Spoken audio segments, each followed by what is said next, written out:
ایک شوہر تھا اور اس کی ایک بیوی تھی۔ تو جب شوہر کا انتقال ہوا تو بیوی کیا کرتی تھی کہ ہر دن شوہر کے قبر پر جا کر جوتے مارا کرتی تھی۔ ہر دن شوہر کی قبر پر جا کر بیوی جوتے مارتی۔ بڑا عجیب واقعہ ہے کہ آخر ایک بیوی ایسا کیسے کر سکتی ہے کہ اپنے شوہر کی قبر پر جوتے مار رہی جا کے، گاؤں والوں سے چھپتے چھپاتے، اور وہ قبر پر جا کے اور اس کو جوتے مار کے آتی ہے۔ آخر ایسی کیا بات ہے؟ تو ایک دن ایسا ہوا کہ گرمی بہت سخت طریقے سے تھی، یہ گھر سے باہر نکلی اور قبرستان پہنچی۔ اچھا، حضرت عیسیٰ علیہ السلام کا ادھر سے گزر ہو رہا تھا۔ حضرت عیسیٰ علیہ السلام گزر رہے تھے تو آپ کو کچھ تھکان محسوس ہوئی، تو وہی قبرستان جب راستے میں پڑا تو اس کا ایک درخت تھا، تو سوچا کہ اس درخت کے سائے میں آرام کر لیں۔ حضرت عیسیٰ علیہ السلام اس درخت کے سائے کے نیچے بیٹھ گئے، آرام کرنے لگے، اور یہ جو عورت تھی یہ اپنے شوہر کی قبر پر پہنچ گئی تھی۔ اس نے اپنے شوہر کی قبر پر جوتے مارنا شروع کر دیے۔ جب یہ جوتے مارنے لگی، حضرت عیسیٰ علیہ السلام کے کانوں میں آواز آئی۔ جب آپ نے دیکھا تو ایک عورت قبر پر جوتے مار رہی تھی۔ حضرت عیسیٰ علیہ السلام اس قبر کے قریب گئے اور اس خاتون سے کہنے لگے کہ اے خاتون، تو ایسا کیوں کر رہی ہے؟ کیا تجھے پتا نہیں ہے کہ یہ قبر ہے اور تو قبر کے اوپر جوتے مار رہی ہے؟ اس خاتون نے روتے ہوئے کہا، یہ میرے شوہر کی قبر ہے، آپ کون ہیں جو آپ منع کر رہے ہیں؟ میری مرضی ہے، میں کچھ بھی کروں، میں جوتے ماروں یا نہ ماروں، آپ سے کوئی مطلب؟ تو حضرت عیسیٰ علیہ السلام نے اسے بتایا۔ تو اس نے کہا کہ حضرت، میں یہاں پر روز آتی ہوں اور روز جوتے مار کے جاتی ہوں، بات ہی کچھ ایسی ہے، حضرت معاملہ ہی کچھ ایسا ہے۔ حضرت عیسیٰ علیہ السلام نے فرمایا، کیا معاملہ ہے، کیا بات ہے؟ اگر پوری بات بتائے گی تو سمجھ میں آئے گی۔ وہ کہتی، حضرت 3 جگہوں پر میں نے اس کی باتیں مانی، اور 3 جگہوں پر بات مان کے آج میرے ساتھ یہ معاملہ ہے کہ میرے اپنے بھی مجھ سے بات کرنے سے دور ہیں۔ میں راستے سے گزرتی ہوں تو لوگ راستہ چھوڑ دیتے ہیں، کہتے ہیں ہٹ جاؤ، یہ بہت گناہگار عورت ہے، یہ بہت گناہگار خاتون ہے، اس کے پڑوس سے بھی مت گزرنا۔ حضرت میں نے 3 جگہوں پر اس کی بات مانی، اپنے شوہر کی بات 3 جگہوں پر مانی۔ اگر 3 جگہوں پر میں اپنے شوہر کی بات نہیں مانتی نا، تو آج میرے اپنے مجھ سے دور نہیں ہوتے، میرے خود کی بہن، میرے رشتہ دار، میرے گاؤں والے، میرے پڑوسی مجھ سے دور نہیں ہوتے۔ لیکن کیا ہے، میں نے 3 جگہوں پر اس کا ساتھ دیا جو کہ مجھے ساتھ نہیں دینا چاہیے تھا۔ حضرت عیسیٰ علیہ السلام فرماتے ہیں کہ تم بتاؤ وہ 3 جگہ کون سی تھی کہ جس پر تم نے اپنے شوہر کا ساتھ دیا اور تمہارے ساتھ یہ معاملہ ہوا؟ کہا، حضرت پہلا تو یہ ہے کہ اس نے ایک ایسا گناہ کیا اور اس میں میرا ساتھ اسے ملا۔ میرا شوہر ایک یتیم شخص کا حق کھا گیا، میرے شوہر نے ایک یتیم شخص کا حق مارا، اس کی زمین اپنے نام کر لی، اس کی پراپرٹی اپنے نام کر لی، اور میں نے اس کا ساتھ دیا۔ میں نے پہلے تو اس کو منع کیا، لیکن اس نے کہا کہ اگر نہیں مانو گی تو تمہیں چھوڑ دوں گا، اگر میرا ساتھ نہیں دو گی تو پھر میرے ساتھ تم نہیں رہ سکتی۔ حضرت تو پھر میں نے اپنے شوہر کا ساتھ دیا۔ وہ یتیم لڑکا میرے پاس آیا اور کہنے لگا کہ آپ تو میرا ساتھ دیجئے، آپ کے شوہر نے میری زمین، میری پراپرٹی اپنے نام کر لی ہے، اس کے علاوہ، اس کے سوا میرے پاس کچھ نہیں ہے، اگر وہ میری پراپرٹی، میری زمین چلی جائے گی تو پھر میں بھوکوں مر جاؤں گا۔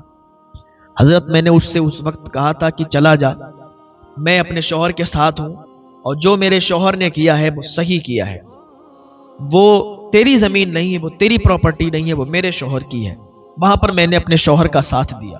میرا شوہر غلط کر رہا تھا، ایک یتیم کا حق کھا رہا تھا، ایک یتیم کا حق مار رہا تھا، لیکن میں نے اپنے شوہر کا ساتھ دیا۔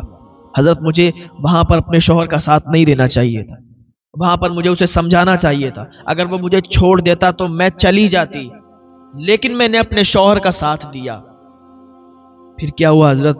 دوسری جگہ اس نے مجھ سے جب یہ بات کہی تھی نا، میرا کلیجہ پھٹ گیا تھا۔ میں سوچنے پر مجبور ہو گئی تھی کہ ایک شخص اس حد سے بھی گزر سکتا ہے۔ حضرت اس نے مجھ سے کہا کہ میں اپنی سالی کے ساتھ نفسانی خواہشات قائم کرنا چاہتا ہوں، تو اپنی بہن کو بلا لے۔ حضرت میں نے اسے منع کیا، لیکن اس نے کہا نہیں تجھے بلانا ہی پڑے گا ورنہ میں تجھے چھوڑ دوں گا۔ وہاں پر بھی مجھے یہ چاہیے تھا کہ میں اس سے علیحدگی اختیار کر لیتی، کیونکہ میرا شوہر بہت ہی گناہگار انسان تھا، بہت ہی بیکار انسان تھا، اس نے اپنی سالی تک کو نہیں چھوڑا۔ تو میں نے اپنی بہن کو دھوکے سے بلایا، یعنی اس کی سالی کو دھوکے سے بلایا، اور بلانے کے بعد میں ادھر ادھر چلی گئی، اور میرے شوہر نے اپنی سالی کے ساتھ نفسانی خواہشات قائم کیے۔ میری جو بہن تھی اس نے مجھے جانے کے بعد وہاں سے رابطہ کیا کہ آج کے بعد کبھی بھی میں تجھ سے بات نہیں کروں گی، اور تو کبھی بھی مجھ سے بات مت کرنا۔ تیری ہمت کیسے ہوئی کہ اس طریقے سے بلا کے اور تو نے ایسا معاملہ میرے ساتھ کروایا؟ تجھے شرم نہیں آئی؟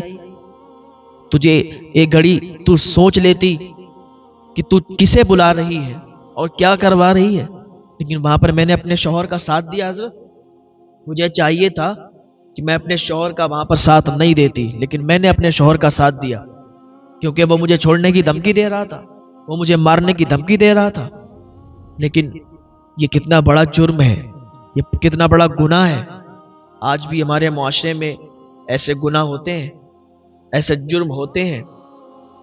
لیکن وہ کہنے لگی حضرت تیسرا گناہ، تیسرا جرم یہ تھا، تیسری جگہ کا جہاں میں نے ساتھ دیا وہ یہ تھا، اس نے مجھے بول دیا تھا کہ تم اپنے ماں باپ کے حق میں جھوٹ بولنا، کبھی بھی اپنے ماں باپ کے حق میں سچ مت بولنا، جھوٹ بولنا، کیونکہ یہ میرے ماں باپ سے لڑتا رہتا تھا۔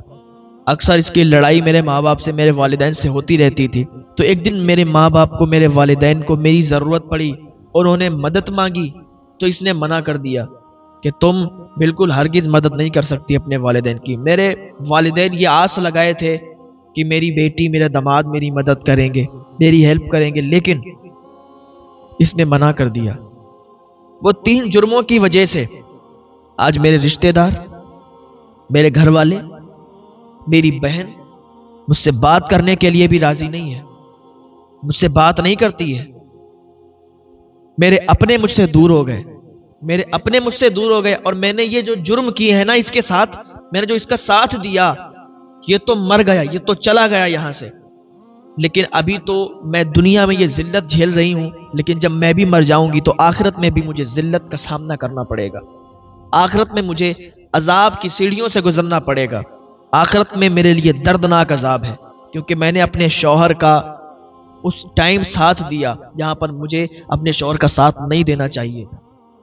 اللہ تعالی ہم سب کو ہدایت کی توفیق عطا فرمائے۔ حضرت عیسیٰ علیہ السلام فرمانے لگے کہ اب یہ تیرا جو شوہر ہے یہ تو چلا گیا، مر گیا، اب تو اسے معاف کر دے، تو اسے معاف کر دے، اور تو اللہ کی بارگاہ میں سچی توبہ کر لے، کیونکہ توبہ کرنے سے اللہ تعالیٰ معاف فرما دیتا ہے، اور جو سچی توبہ کرتا ہے اس کو اللہ رب العزت ایسے ہی معاف فرما دیتا ہے جیسے اس نے کبھی گناہ نہیں کیے۔ تو اس کی سمجھ میں آ گیا، اس نے سب سے پہلے اپنی بہن سے جا کے معافی مانگی، کیونکہ حقوق اللہ تو معاف ہو سکتے ہیں، لیکن حقوق العبد، حقوق العباد معاف نہیں ہوتے جب تک آپ بندے سے خود معافی نہ طلب کریں۔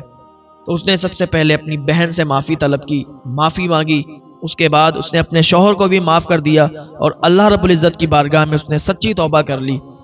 تو جو سچی توبہ اللہ کی بارگاہ میں کرتے ہیں، اللہ تعالیٰ انہیں ایسے ہی معاف فرما دیتا ہے جیسے انہوں نے کبھی گناہ نہیں کیے۔